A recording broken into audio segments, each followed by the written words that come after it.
¿Les parece si oramos rápidamente para la palabra, el mensaje que Dios tiene para nosotros el día de hoy? Padre, te damos gracias, Dios. Yo te doy gracias por cada persona que nos acompaña el día de hoy, tanto aquí presencialmente como en línea, ahí en su casa. Qué bueno que podemos estar juntos. Qué bueno que tú usas todos los medios posibles, Señor, para que tu palabra llegue a nuestro corazón, Señor. Pedimos, Dios, que nos des oídos para oír, danos ojos para ver, danos un corazón entendido, Señor, para recibir tu palabra, para aceptarla, para abrazarla, que podamos entender lo que tú quieres comunicarnos el día de hoy, Señor. Y que esa palabra, Señor, sea sembrada y lleve fruto, Señor. Así como tú lo quieras, como tú lo ordenes en la vida de cada uno de nosotros, Señor. En el nombre de Jesús. Amén. Amén. Bien, pues yo, discúlpeme, no puedo empezar un mensaje sin una analogía cinéfila. Y el día de hoy vamos a ver un poquito acerca de una historia y podemos hacer la comparación como también de una película, pero hay una frase en el mundo cinéfilo que dice que las segundas partes nunca son tan buenas como la primera. ¿Cuántos estarían de acuerdo con eso? Levanten la mano. Las segundas partes nunca son tan buenas como la primera. No es la ley, no es la regla, ¿verdad? Pueden haber excepciones. De hecho, mi película favorita de todos los tiempos es una segunda parte. Es El Caballero de la Noche. Es mi película favorita de todas, la verdad, ninguna la ha superado para mí hasta el momento. Y es una segunda parte. Hay muchas excepciones, ¿verdad? Todavía. Pero por lo general se dice que las segundas partes no son tan buenas como la primera, porque la primera pues es la sensación, ¿no? Es ¿cómo se puede decir? Las personas, la gente no se espera. Por ejemplo, vamos a pensar en alguna. Jurassic Park, Parque Jurásico. ¿Cuántos la conocen o la han visto?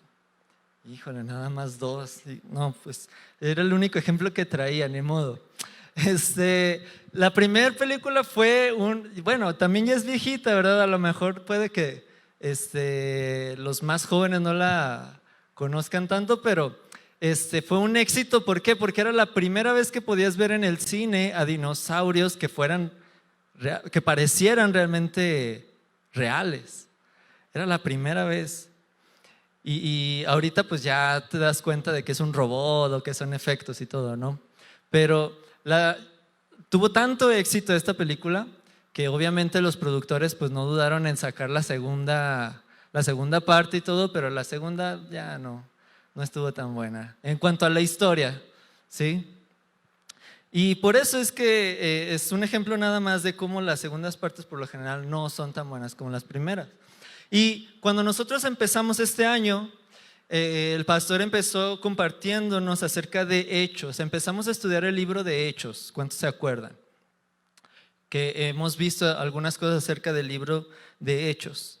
¿Y sabía usted que si Hechos fuera una película, Hechos sería la segunda parte de la historia? ¿Sí?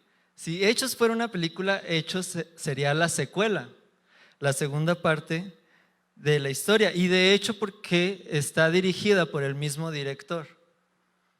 El director pues es el autor, el que escribió esta carta o este libro de Hechos, que fue nada más y nada menos que Lucas, el mismo que escribió el Evangelio de Lucas, ¿sí? Lucas escribió el libro de Hechos y justamente donde termina el Evangelio de Lucas, ahí inicia el libro de Hechos, ¿sí? Entonces, podemos hacer una pregunta aquí. ¿Será Hechos la excepción de que la segunda parte no es tan buena como la primera? ¿Cuántos han leído Hechos completito? Ok. Pues los que han leído pues ya sabrán, ya pueden decir una opinión si es mejor la segunda parte que la primera. Los que todavía no, pues vamos a estarlo estudiando las próximas semanas. No sé cuánto nos vaya a tomar, pero ya al terminar usted va a poder decir eso. Se lo dejo a usted, que usted pueda opinar si Hechos fue una buena segunda parte o no fue una buena segunda parte. Entonces vamos a ver al director de esta película, que es Hechos. Y normalmente nosotros podemos conocer mucho acerca de una película cuando sabemos cuál es el director que la dirige, ¿sí? Porque ya sabemos más o menos cuál es su estilo, podemos saber a qué énfasis le da a ciertas cosas, por qué pone estas escenas, este tipo de tomas, etc. Y es igual también con un libro y con una carta de la Biblia. Podemos conocer muchísimas cosas si antes conocemos cuál es el autor, quién es el autor y cómo es el autor, ¿no? Entonces ahí en la pantalla usted puede ver una imagen, es una de las pinturas de muchas que se han hecho sobre este hombre, Lucas, y él fue compañero de viaje del apóstol Pablo, ¿sí? El apóstol Pablo, que fue después de los 12, ¿verdad? Fue a quien Jesús se le apareció, de hecho pues ahí es narrado en el libro de Hechos, se le apareció personalmente a Pablo y personalmente a él le reveló su evangelio, le reveló todas las cosas que los apóstoles también estaban compartiendo a los demás judíos, israelitas. Y Pablo, él fue el apóstol que más partes del Nuevo Testamento escribió, fue el apóstol que más lugares recorrió en aquel tiempo, ¿sí? Y el que más iglesias levantó. Y Lucas fue uno de sus compañeros de viaje. Lucas fue también médico de profesión. Y eso es bien importante, porque cuando nosotros sabemos que Lucas era médico, podemos nosotros saber que Lucas tenía un nivel, superior de educación que la gente común, ¿sí? Y eso le ayudaba a Lucas a tener ciertas características muy rigurosas que lo hacían de hecho como un investigador, ¿sí? Porque un médico tiene que ser un investigador, ¿está de acuerdo?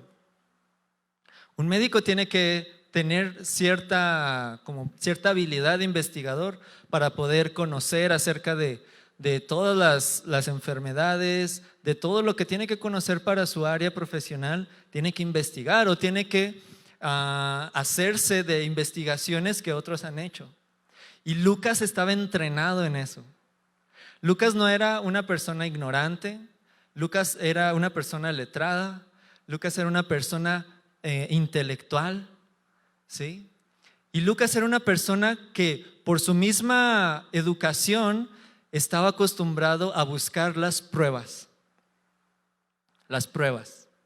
¿ok? Así es que Lucas seguramente no se dejó llevar nada más por cosas que alguien le haya dicho, o por rumores, o por historias y todo. Y vámonos a poner un poquito en el contexto de aquel tiempo, porque es bien importante entender el contexto. Nosotros ahora tenemos el beneficio y la gracia de que ya tenemos toda la Biblia aquí en nuestras manos, ya sea impresa o en celular, en la computadora, etcétera, ¿verdad? Pero en aquel tiempo, en el primer siglo, si usted hubiera sido un cristiano del primer siglo, usted no tendría nada que leer, al menos antes de que se escribieran las cartas, usted no tendría nada que leer, nada de dónde poder respaldar y saber que era cierto lo que le hablaban acerca de Jesús. Todo dependía de escuchar a quienes vivieron lado a lado con Jesús, los que caminaron junto con Él, los que lo vieron hacer las cosas que hizo, los que escucharon todo lo que Él había dicho, ¿sí? Por eso es que los apóstoles tenían esa responsabilidad tan grande de comunicar, como Jesús les dijo, enséñenles todas las cosas que yo les he enseñado, ¿verdad? Los apóstoles tenían la gran responsabilidad Y no lo hicieron por ellos mismos, ahorita lo vamos a ver, sino que el poder de Dios a través de ellos, de enseñarles todas las palabras de Jesús, de hablarles acerca de todos los milagros de Jesús, todos los hechos, y ellos ser testigos también de la muerte y la resurrección de Jesús. Y qué importante era eso, porque en aquel tiempo, cuando se levantan los apóstoles y empiezan a predicar y a hablarles a todo el mundo acerca de las buenas noticias de salvación en Jesús, también a la par, como empiezan a tener muchos seguidores, mucha gente los empieza a seguir. Tan solo en la primera predicación de Pedro, ¿sabe cuántos se convirtieron? A ver, alguien que sepa ese dato. Si no estoy equivocado, más de 3,000 personas se convirtieron en un solo día con la primera predicación de Pedro, ahí en el templo.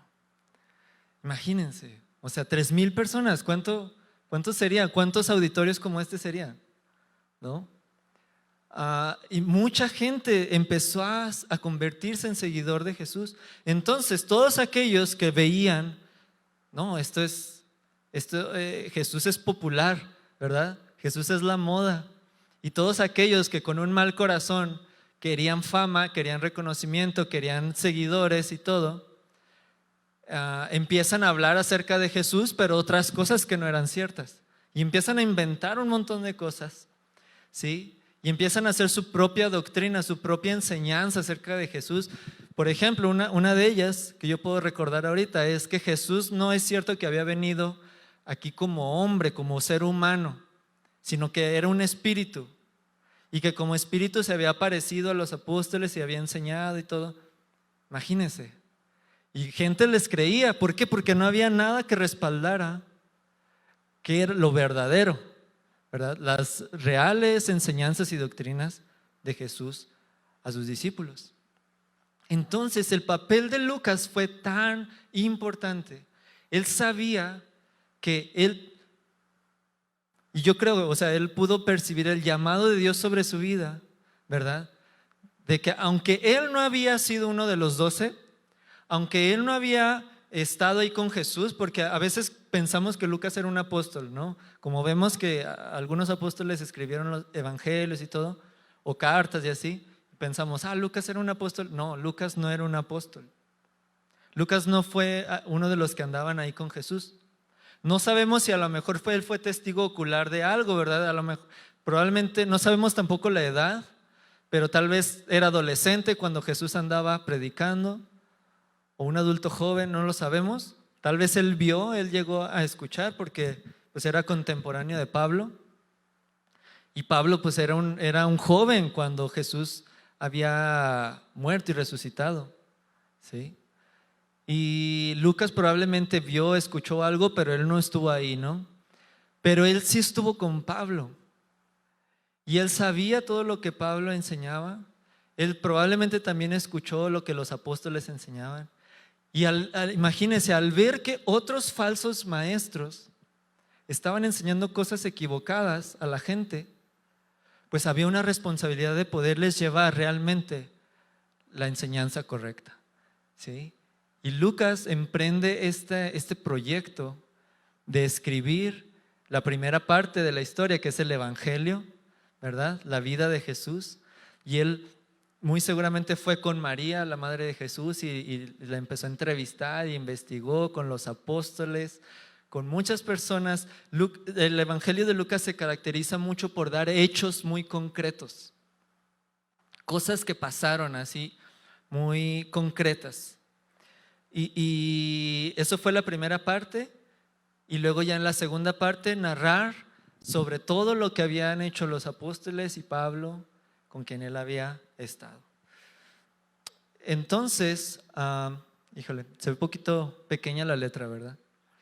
Pero ahí podemos ver esas cosas que les había dicho, que Lucas fue compañero de Pablo, fue médico y no fue uno de los 12. Ahora, vamos a ver cuál fue el tema ¿De qué se trata esta segunda parte que es Hechos? Y desde el verso 1 vamos a poder leerlo.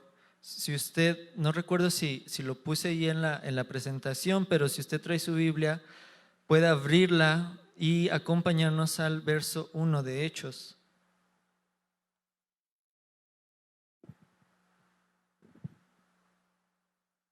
Así está.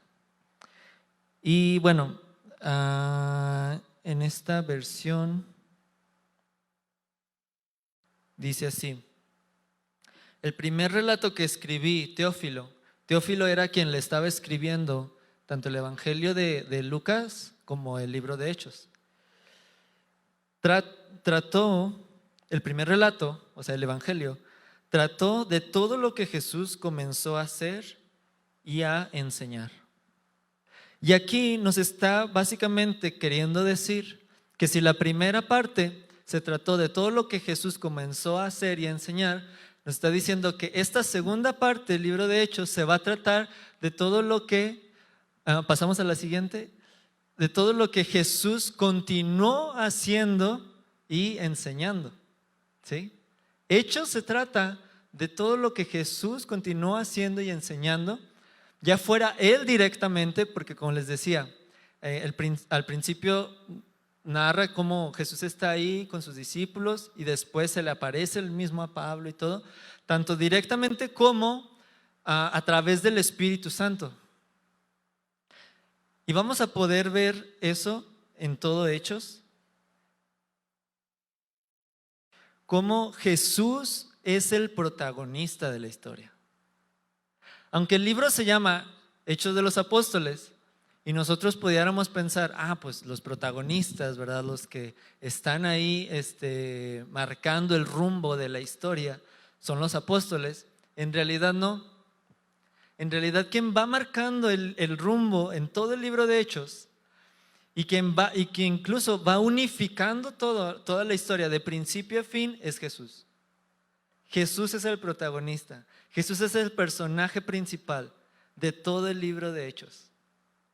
Y como les decía, ya sea directamente Él o a través del Espíritu Santo. Y eso lo vemos en muchas partes. Y el Espíritu les dijo esto, y el Espíritu los movió a esto, y el Espíritu hizo esto y aquello. ¿Sí? Así es que bien, el libro de Hechos podría llamarse Hechos de Jesús y el Espíritu Santo. ¿Sí? Y aquí ya nos enseña algo. Tan solo el puro título ya nos está enseñando algo. ¿Sí? Dios permitió esto es algo que yo pienso. Dios permitió que el libro de Hechos se llamara Hechos de los Apóstoles porque Él quería que los apóstoles formaran parte de su historia. Porque Él si bien fue Jesús el protagonista, de todos modos Él usó a sus discípulos y a sus apóstoles para hacer todas las cosas que Él quería que hicieran, ¿verdad?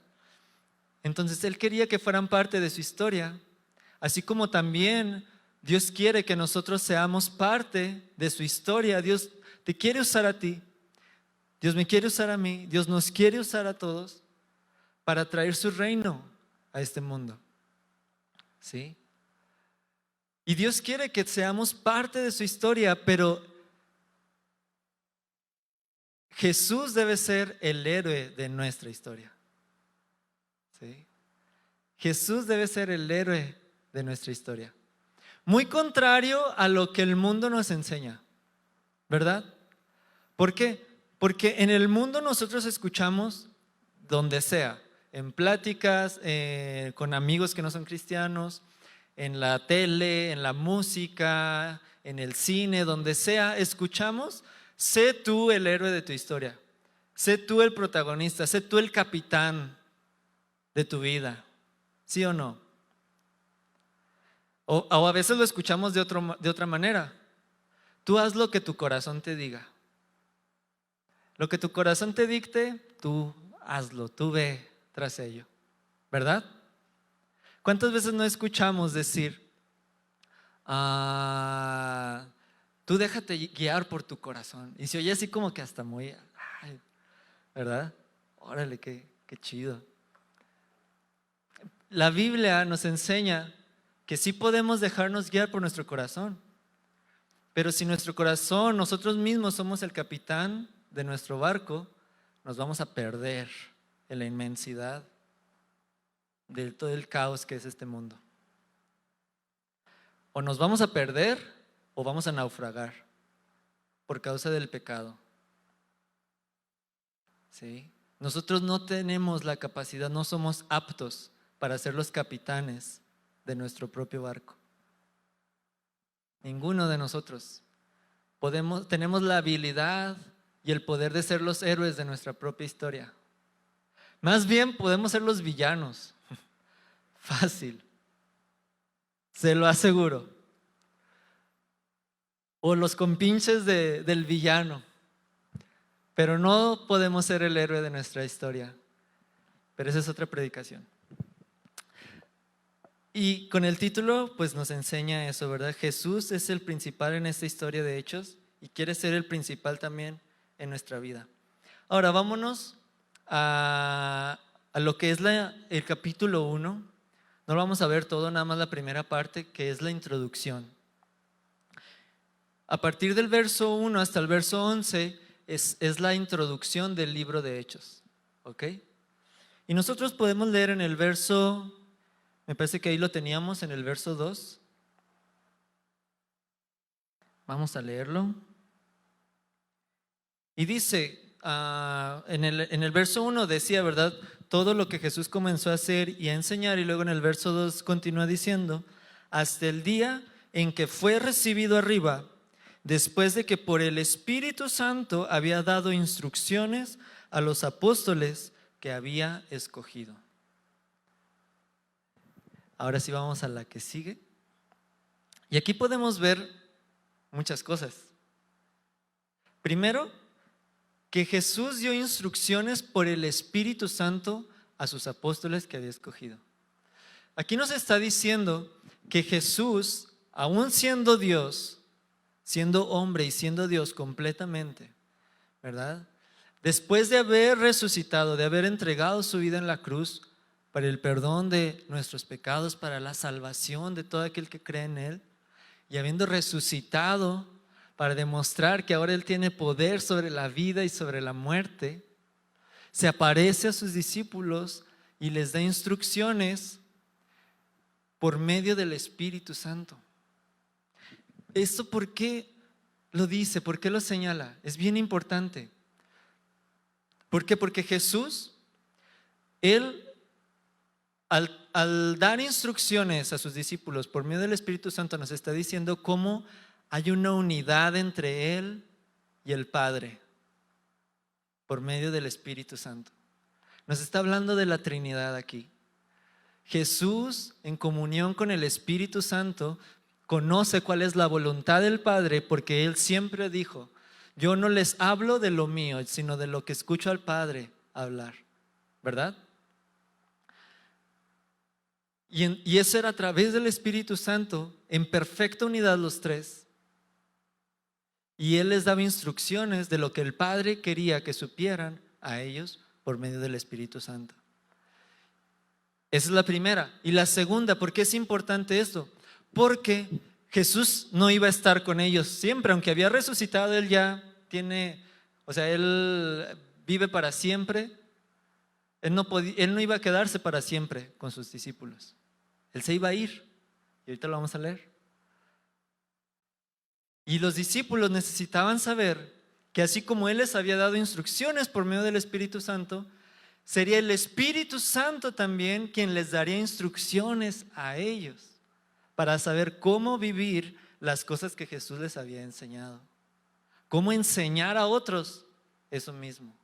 Ellos iban a depender del Espíritu Santo totalmente y no de ellos mismos. ¿Sí? Y como les decía ahorita, lo podemos ver en una y otra ocasión, cómo ellos dependían del Espíritu Santo. Les hablaba el Espíritu Santo, les decía, aquí a ese lugar no vayas todavía a predicar, vete para acá. ¿Sí? Les decía, a otros les hablaba y les decía, apártenme a esas dos personas, quiero que esas dos personas vayan a tal lugar. Era el Espíritu Santo el que hablaba. Un paréntesis, esto nos enseña que el Espíritu Santo no es como una fuerza, un poder, una energía ahí en el universo, como algunos creen, o como los testigos de Jehová creen, que es el poder de Dios nada más, pero es que no es una persona. No, el Espíritu Santo es una persona, porque si no, entonces ¿cómo habla? Tiene un razonamiento, ¿sí? La Biblia habla acerca de que el Espíritu Santo se contrista, se entristece, tiene emociones. El Espíritu Santo es una persona, porque el Espíritu Santo es Dios. ¿Ok? Y entonces, esto nos enseña cómo nosotros, aquí ya en la pura introducción nos está enseñando también la introducción a la vida cristiana. ¿Sí? Si tú quieres saber cómo vivir la vida cristiana exitosamente, aquí está en este versículo. Y es que tú seas instruido por el Espíritu Santo siempre, siempre. Que tú seas guiado por el Espíritu Santo. Que tú puedas leer la palabra, leer la Biblia y escuchar al Espíritu Santo hablarte ahí. Y a través de la palabra, ¿sí? Esa es la vida cristiana, de eso se trata, seguir a Jesús. A Jesús no lo podemos ver, no lo podemos oír, bueno, a menos que Él quiera que lo escuchemos, pero lo podemos conocer a través del Espíritu Santo, nada más. Es lo único. El Espíritu Santo es el que viene y nos da la fe para creer en Jesús. El Espíritu Santo es el que nos muestra nuestra necesidad de que somos pecadores y necesitamos un Salvador. El Espíritu Santo es el que nos hace ver nuestra condición real en nuestro corazón. ¿Sí? Que aunque seamos cristianos, aunque vengamos a la iglesia, y si fuera tu caso, que desde pequeñito tú vienes a la iglesia, te llevaron tus padres o tus abuelos, no sé, que aún así, aunque tú estés en la iglesia, tú no eres cristiano nada más por venir a la iglesia. Tú eres cristiano si el Espíritu Santo vive en ti. Tú eres cristiano cuando el Espíritu Santo te mostró que eres un pecador y que necesitas un Salvador, que necesitas alguien que muera por ti, porque si no, Dios te va a juzgar por tus pecados. ¿Sí? Pero el Espíritu Santo es el que nos dice, Jesús es ese Salvador, Jesús es ese abogado, Jesús es ese que murió en la cruz, que tomó tu lugar. ¿Sí? Y que pagó el precio que tú merecías para que tú fueras salvado y reconciliado con el Padre. Es el Espíritu Santo el que nos ayuda a entender eso. Recuerdo que cuando yo recién vine a la iglesia y todo, yo sé que Dios obró en mí cuando en un retiro nos hablaron acerca del sacrificio de Jesús. Como probablemente en alguna ocasión ya lo había dicho antes, yo como católico había escuchado de Jesús pues casi toda mi vida. Y les decía, yo iba cada Semana Santa a los viacrucis y a todos los rituales que se hacen en Semana Santa. Yo conocía la historia, pero nunca entendía por qué. Nunca entendía por qué Jesús había muerto en la cruz. Nunca lo entendía y nadie me explicaba. Y para mí era como, no, pues pobrecito, ¿verdad? Fue una víctima de los malvados romanos y los judíos que quisieron matarlo. Hasta que Dios fue preparando el camino, ¿verdad? Y todas las cosas. Puso en mí la necesidad de querer conocer a Dios. Voy a un retiro de esta iglesia y nos hablan ahí acerca de por qué Jesús murió en la cruz.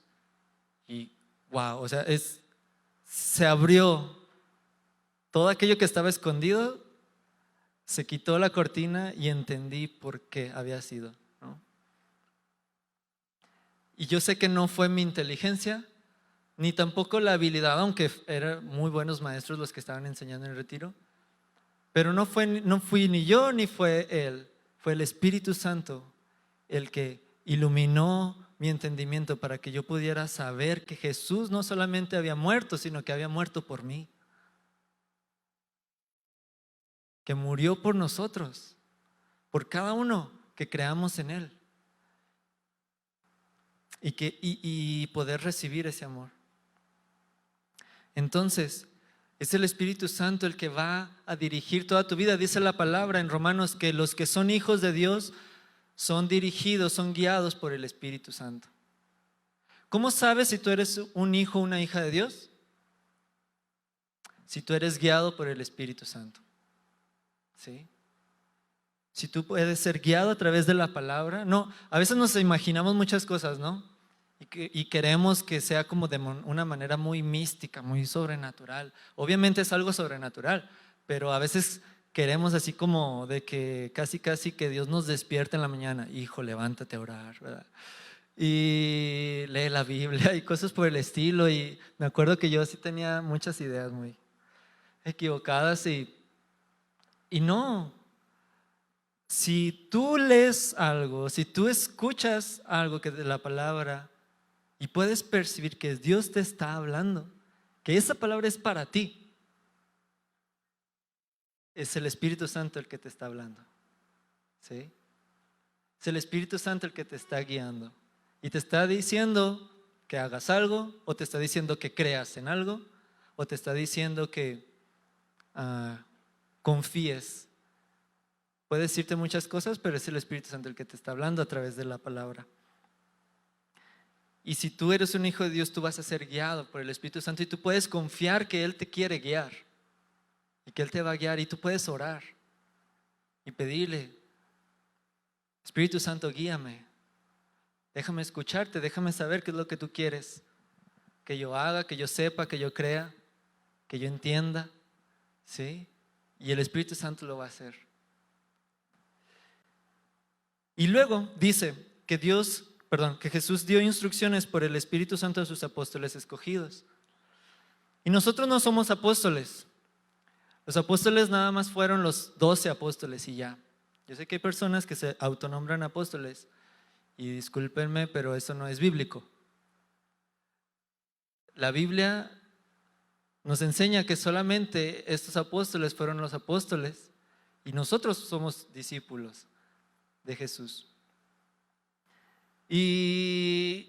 Pero también nosotros como discípulos somos escogidos. Porque Jesús dijo: ustedes no me escogieron a mí, sino que yo los escogí a ustedes. ¿Sí? Y la Biblia dice que nosotros no amamos a Dios, sino porque Él nos amó primero.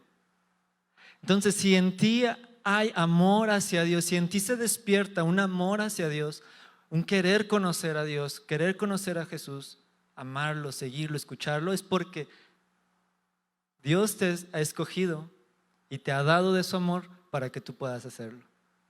¿No es asombroso eso? O sea, ¿qué, Señor? ¿Por qué? Dios no nos escoge por cómo somos. Dios no ve: qué talentoso es fulanito de tal, sutanito de tal, lo tengo que tener en mi familia, ¿verdad? Lo tengo que reclutar. Su amor no depende de nosotros. Dios no nos ama por qué tan buenos somos, por qué tan hábiles somos, talentosos, etcétera, exitosos. Dios nos ama, el amor de Dios nace de Él mismo, no nace de nosotros. Su amor nace de Él hacia nosotros. Y Él nos ama porque Él es amor y porque Él quiere amarnos.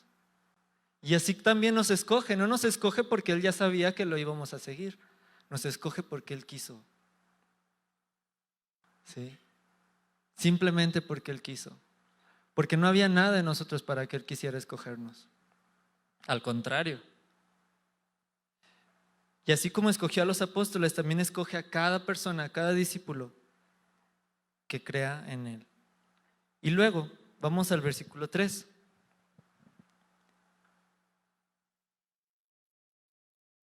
Donde dice hablando de sus apóstoles y discípulos, que a estos también, después de su padecimiento, es decir, de la muerte en la cruz, se presentó vivo, o sea que resucitó, con muchas pruebas convincentes, apareciéndoseles durante 40 días y hablándoles de lo concerniente al reino de Dios.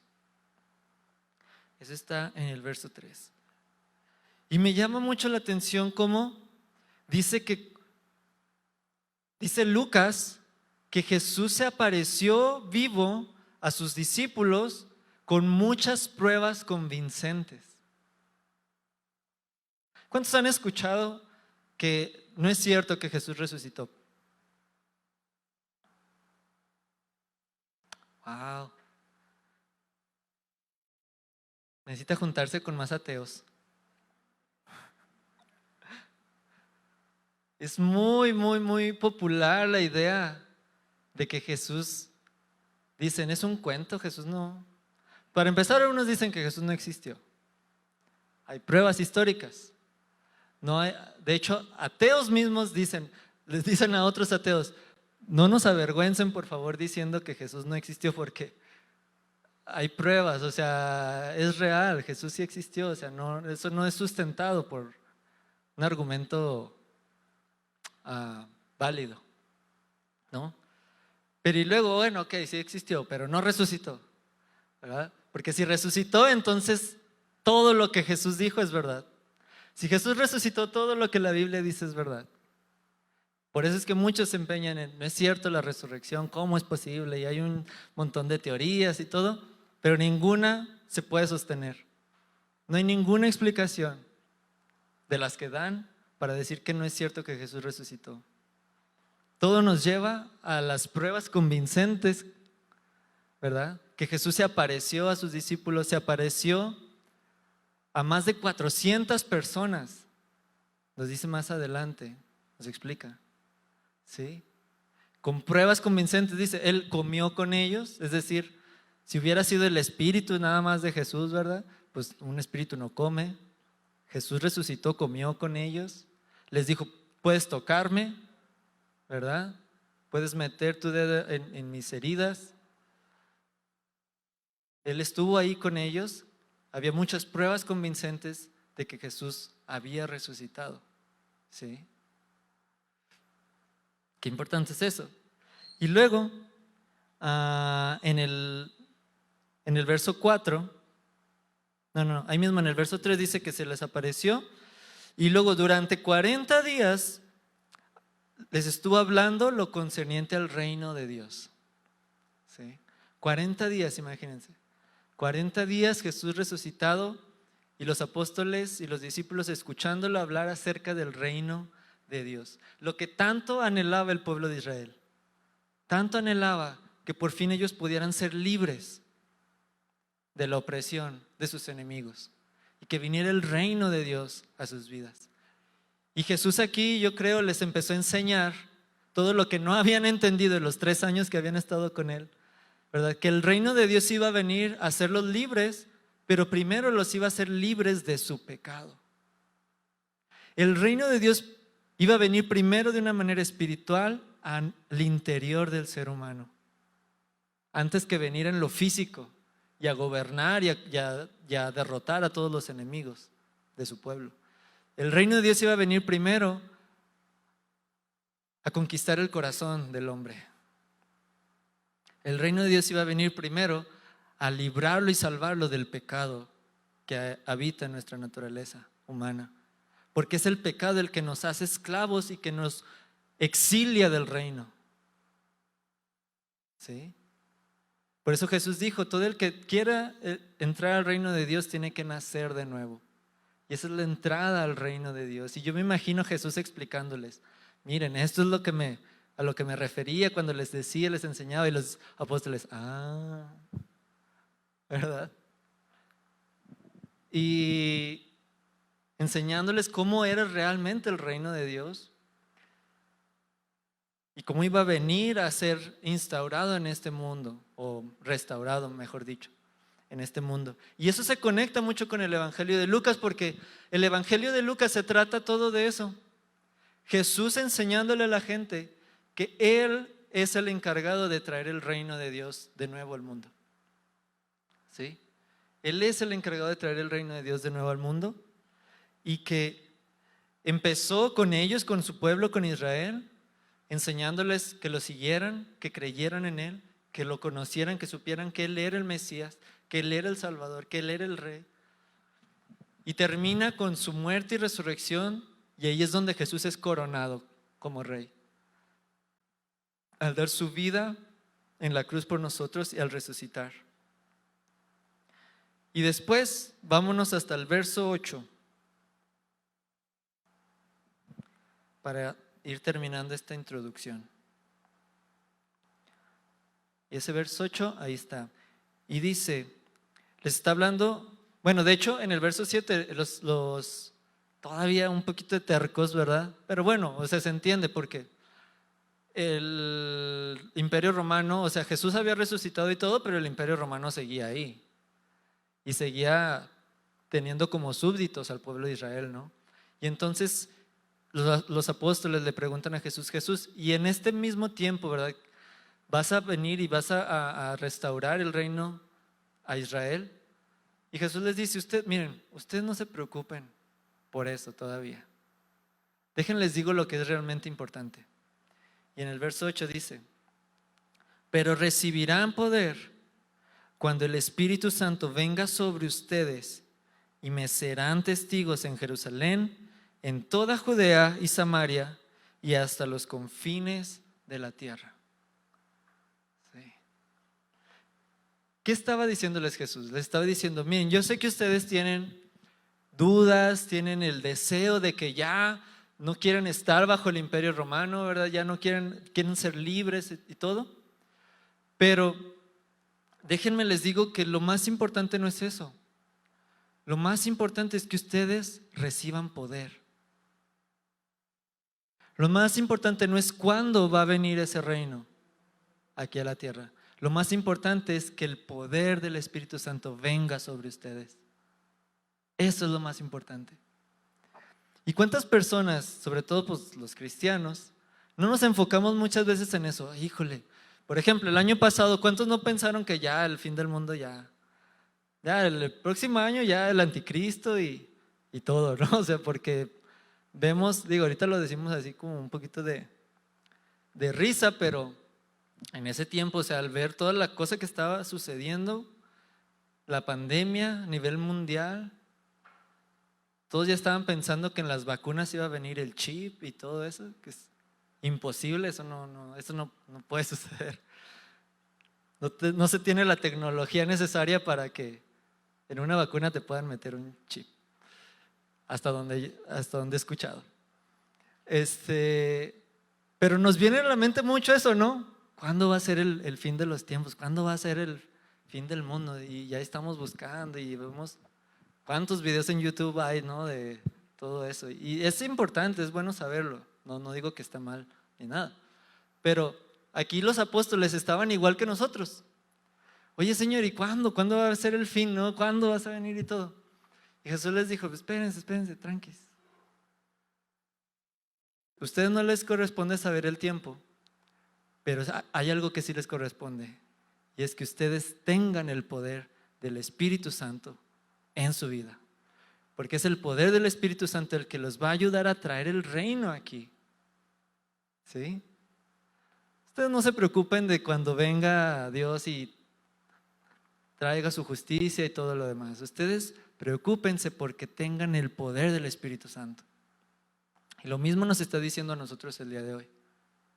Tú no te preocupes por si ya este año se va a acabar el mundo, o en 5 o en 10. Tú no te preocupes por si va a haber crisis o no va a haber. No te preocupes si, o sea, obviamente son cosas que nos pueden afectar. Pero Jesús nos está diciendo, tu enfoque, que tu mirada no esté en las cosas que están pasando en el mundo, en el exterior. Que tu enfoque esté en que tú tengas el poder del Espíritu Santo. Que tú camines bajo el poder del Espíritu Santo. Tú preocúpate, eso sí, preocúpate Y pon toda tu mente y todo tu corazón en que el poder del Espíritu Santo esté sobre tu vida. Y que tú camines bajo ese poder. Porque solamente así me podrás ser testigo a los demás. Porque la única razón, hermanos, por la que estamos aquí ahorita y no nos hemos ido al cielo es porque Dios quiere usarnos. Porque qué genial sería que Dios nos salva y nos vamos con Él, ¿verdad? Ya no vamos a luchar más con el pecado, ya no vamos a batallar más con las cosas del mundo. Pero si Jesús nos tiene aquí todavía, es porque Él quiere usarnos como usó a los discípulos. Es porque Él quiere darnos su poder, el poder del Espíritu, para que nosotros seamos testigos a otra gente y que otra gente lo conozca también. Que así como nosotros hemos recibido el perdón de nuestros pecados, otros también puedan recibir el perdón de sus pecados al creer en Jesús. Esa es la única razón por la que estamos aquí. ¿Sí? Y necesitamos el poder, de otra forma no vamos a poder hacerlo. Y vamos a terminar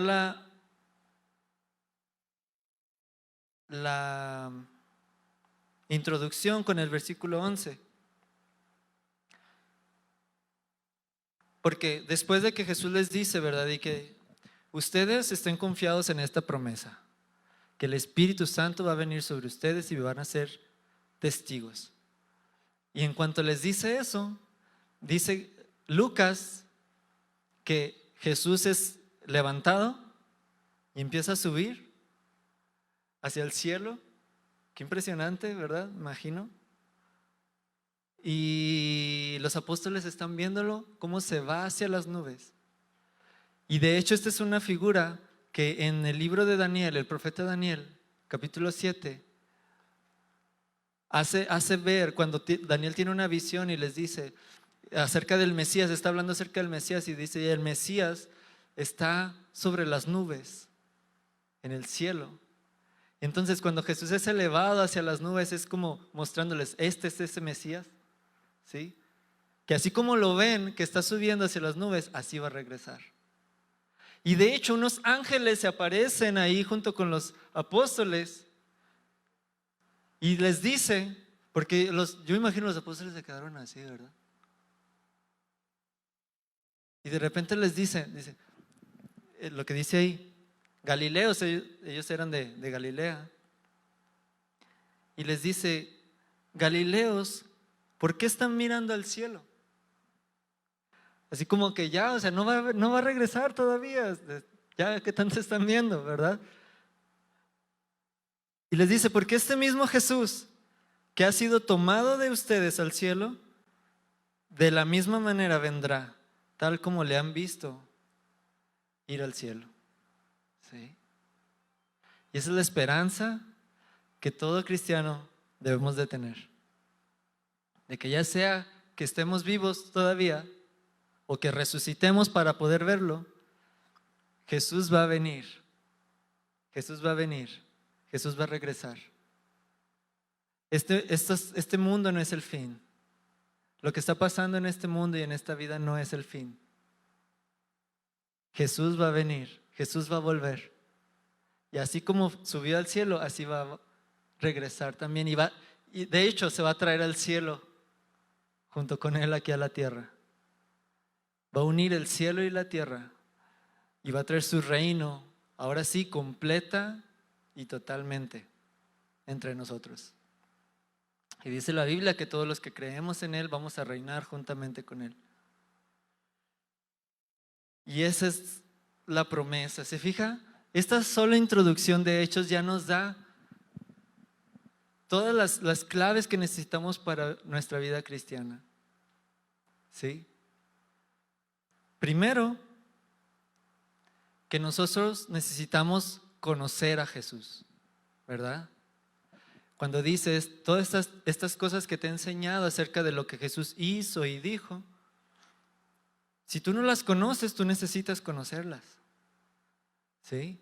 Yo te animo a que esta semana tú leas el Evangelio de Lucas, aunque ya lo hayas leído. Vuélvelo a leer. No me atrevo a decirte que lo leas en toda la semana, porque ni yo lo leo en una semana.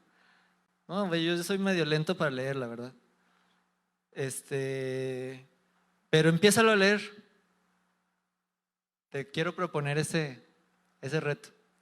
Que lo empieces a leer y que empieces a ver esa primera parte, esa primera película, donde Lucas está narrando la vida de Jesús. Todo lo que Jesús hizo, todo lo que Jesús enseñó. ¿Sí? Y luego ahora vamos a ver todo lo que Jesús quiere hacer a través de ti y a través de mí, como lo hizo con sus apóstoles, con sus discípulos.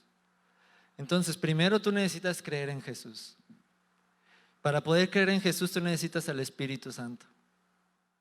Y es el Espíritu Santo el que te va a dar poder para vivir lo que Él te enseñe, para vivir como Él te enseña, para amar a Dios, para confiar en Él. Y Él siempre te va a sostener con una promesa, con la esperanza de que aquí no es el fin, de que Él está por venir, Él está por regresar, ¿sí? Que Él no ha terminado contigo todavía, ¿sí? Si Jesús no regresa, todavía no es el fin. Y todavía no es el fin de tu vida tampoco. Y si tú ves que estás luchando con cosas, que estás batallando con cosas, todavía no es el fin. Jesús no ha terminado contigo todavía, porque todavía no ha regresado, ¿sí? Y esas son las tres cosas que Dios puso en mi corazón para que nos llevemos el día de hoy, ¿sí? Que creamos en Él, que seamos guiados por su Espíritu Santo y que confiemos en la promesa de que Él va a regresar. Muy bien, pues después de eso vamos a ponernos de pie, vamos a orar.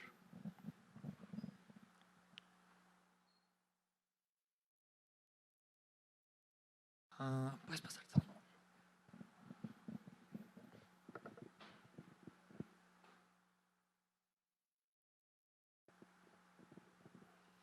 Y me gustaría, si hubiera aquí alguien que no ha creído en Jesús, o si hay alguna persona que nos está viendo en línea que aún no ha creído en Jesús, me gustaría que oráramos primero para que tú puedas recibir a Jesús, que tú puedas creer en Él, ¿sí?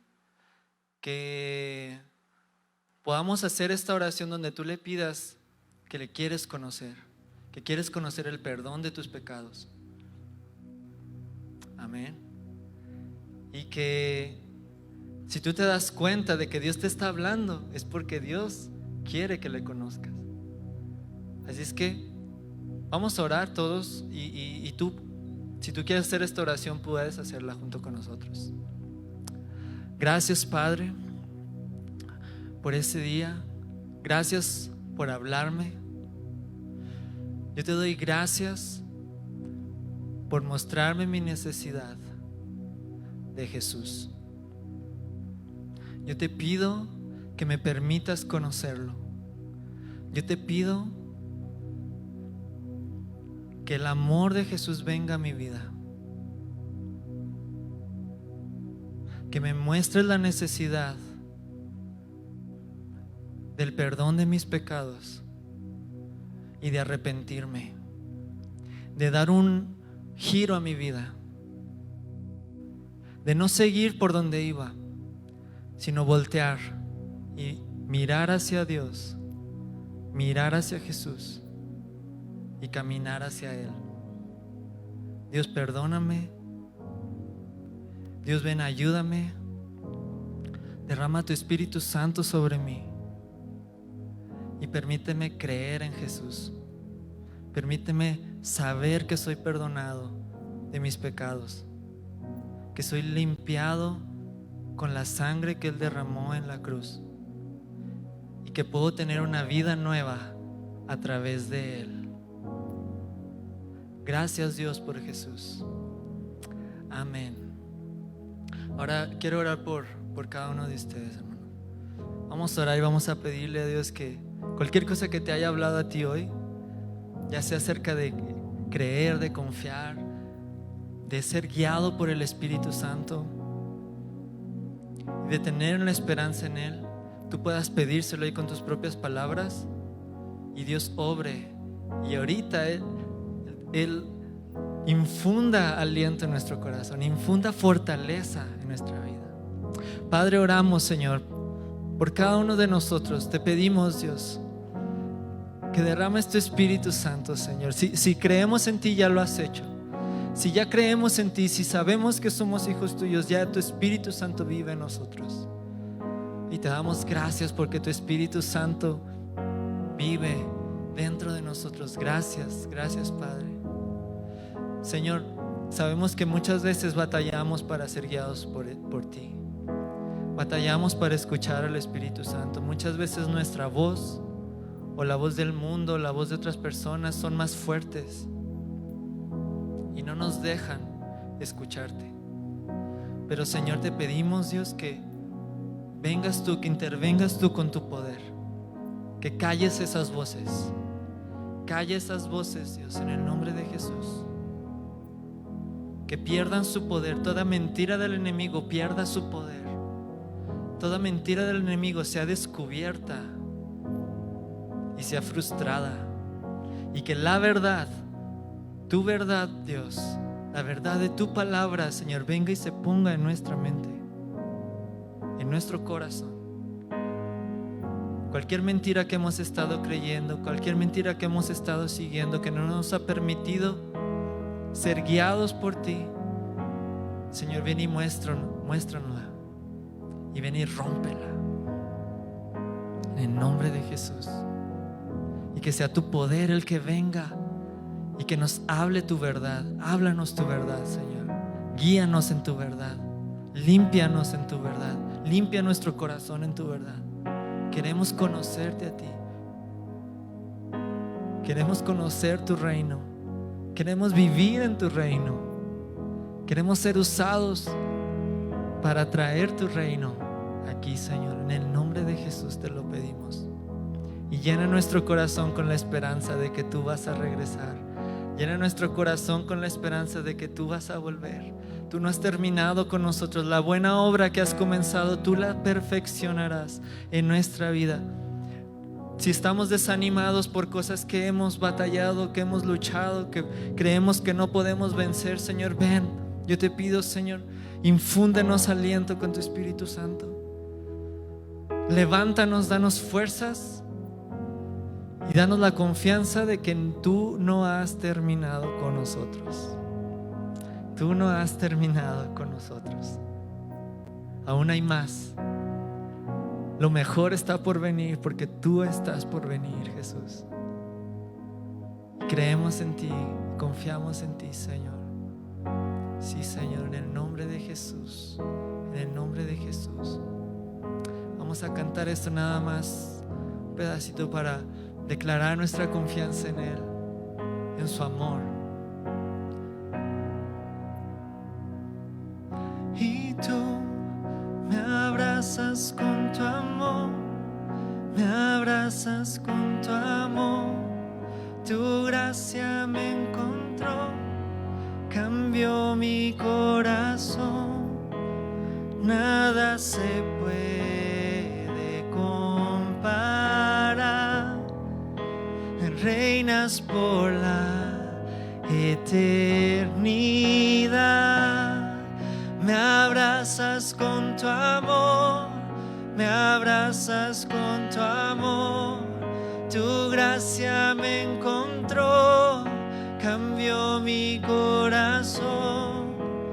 Nada se puede comparar. Reinas por la eternidad.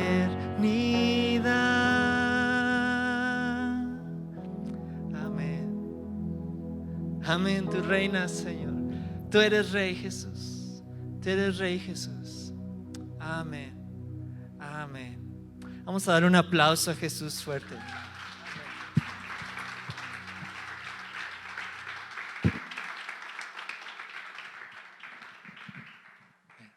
Bueno, espero que esta palabra haya sido de bendición para cada uno de ustedes y que se la lleven y sigan meditando en ella durante estos días, ¿sí? Y pues estamos despedidos, les deseamos que tengan un excelente domingo, una muy buena semana. Compartan la transmisión con otros, compartan el mensaje, la palabra en estos días, ¿verdad? Vamos a empezar a ser usados por Dios a través de su Espíritu Santo. Amén. Muy bien. Pues nada más les recuerdo que la salida es por...